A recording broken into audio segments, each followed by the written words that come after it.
Now David's son Absalom had a beautiful sister named Tamar. And Amnon, her half-brother, fell desperately in love with her. Amnon became so obsessed with Tamar that he became ill. She was a virgin, and Amnon thought he could never have her. But Amnon had a very crafty friend, his cousin Jonadab. He was the son of David's brother Shimea. One day Jonadab said to Amnon, "What's the trouble? Why should the son of a king look so dejected morning after morning?" So Amnon told him, "I am in love with Tamar, my brother Absalom's sister." "Well," Jonadab said, "I'll tell you what to do. Go back to bed and pretend you are ill. When your father comes to see you, ask him to let Tamar come and prepare some food for you. Tell him you'll feel better if she prepares it as you watch and feeds you with her own hands." So Amnon lay down and pretended to be sick. And when the king came to see him, Amnon asked him, "Please let my sister Tamar come and cook my favorite dish as I watch. Then I can eat it from her own hands." So David agreed and sent Tamar to Amnon's house to prepare some food for him. When Tamar arrived at Amnon's house, she went to the place where he was lying down so he could watch her mix some dough. Then she baked his favorite dish for him. But when she set the serving tray before him, he refused to eat. "Everyone get out of here," Amnon told his servants. So they all left. Then he said to Tamar, "Now bring the food into my bedroom and feed it to me here."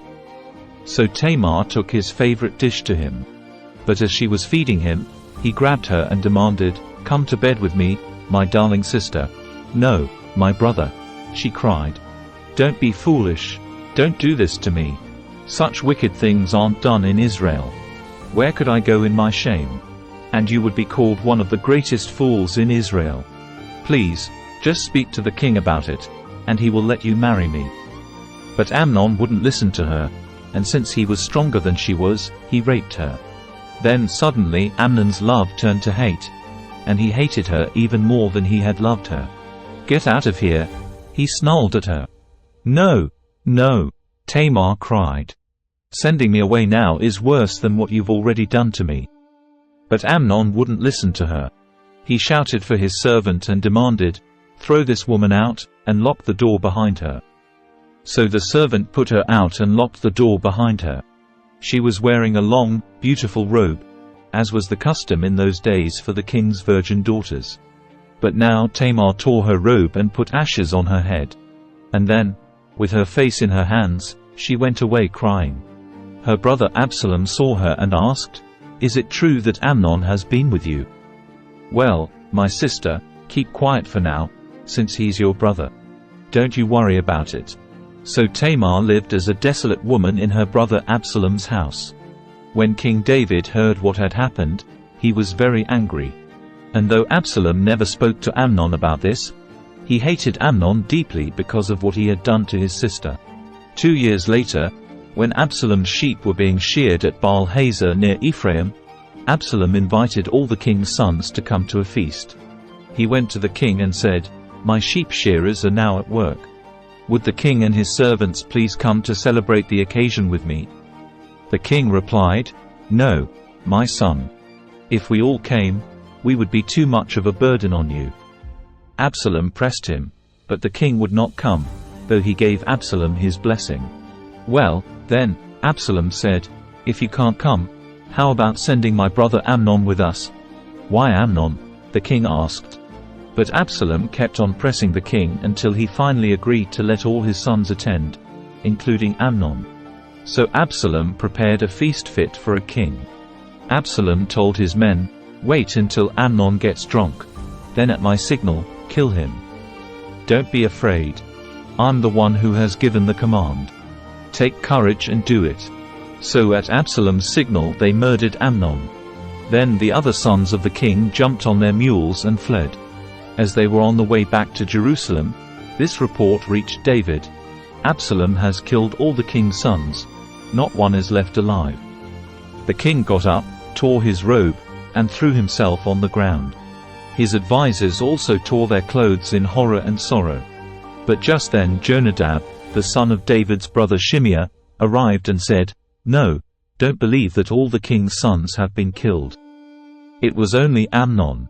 Absalom has been plotting this ever since Amnon raped his sister Tamar.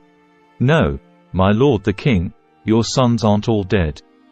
It was only Amnon. Meanwhile Absalom escaped. Then the watchman on the Jerusalem wall saw a great crowd coming down the hill on the road from the west. He ran to tell the king, "I see a crowd of people coming from the Horonaim road along the side of the hill. Look." Jonadab told the king, "There they are now. The king's sons are coming, just as I said." They soon arrived, weeping and sobbing, and the king and all his servants wept bitterly with them. And David mourned many days for his son Amnon. Absalom fled to his grandfather, Talmai son of Ammihud, the king of Geshur. He stayed there in Geshur for 3 years. And King David, now reconciled to Amnon's death, longed to be reunited with his son Absalom. Joab realized how much the king longed to see Absalom. So he sent for a woman from Tekoa who had a reputation for great wisdom. He said to her, "Pretend you are in mourning. Wear mourning clothes and don't put on lotions. Act like a woman who has been mourning for the dead for a long time. Then go to the king and tell him the story I am about to tell you." Then Joab told her what to say. When the woman from Tekoa approached the king, she bowed with her face to the ground in deep respect and cried out, "O king, help me! What's the trouble?" the king asked. "Alas, I am a widow," she replied. "My husband is dead. My 2 sons had a fight out in the field. And since no one was there to stop it, one of them was killed. Now the rest of the family is demanding, 'Let us have your son. We will execute him for murdering his brother. He doesn't deserve to inherit his family's property. They want to extinguish the only coal I have left, and my husband's name and family will disappear from the face of the earth. Leave it to me," the king told her. "Go home, and I'll see to it that no one touches him." "Oh, thank you, my lord the king," the woman from Tekoa replied. "If you are criticized for helping me, let the blame fall on me and on my father's house, and let the king and his throne be innocent." "If anyone objects," the king said, "bring him to me. I can assure you he will never harm you again." Then she said, "Please swear to me by the Lord your God that you won't let anyone take vengeance against my son. I want no more bloodshed." "As surely as the Lord lives," he replied, "not a hair on your son's head will be disturbed." "Please allow me to ask one more thing of my lord the king," she said. "Go ahead and speak," he responded. She replied, "Why don't you do as much for the people of God as you have promised to do for me? You have convicted yourself in making this decision, because you have refused to bring home your own banished son. All of us must die eventually. Our lives are like water spilled out on the ground, which cannot be gathered up again. But God does not just sweep life away. Instead, He devises ways to bring us back when we have been separated from Him. I have come to plead with my lord the king because people have threatened me. I said to myself, perhaps the king will listen to me and rescue us from those who would cut us off from the inheritance God has given us. Yes, my lord the king will give us peace of mind again. I know that you are like an angel of God in discerning good from evil. May the Lord your God be with you. I must know one thing," the king replied, "and tell me the truth." "Yes, my lord the king," she responded. "Did Joab put you up to this?" And the woman replied, "My lord the king, how can I deny it? Nobody can hide anything from you." "Yes, Joab sent me and told me what to say. He did it to place the matter before you in a different light. But you are as wise as an angel of God, and you understand everything that happens among us." So the king sent for Joab and told him, "All right, go and bring back the young man Absalom." Joab bowed with his face to the ground in deep respect and said, "At last I know that I have gained your approval, my lord the king, for you have granted me this request." Then Joab went to Geshur and brought Absalom back to Jerusalem.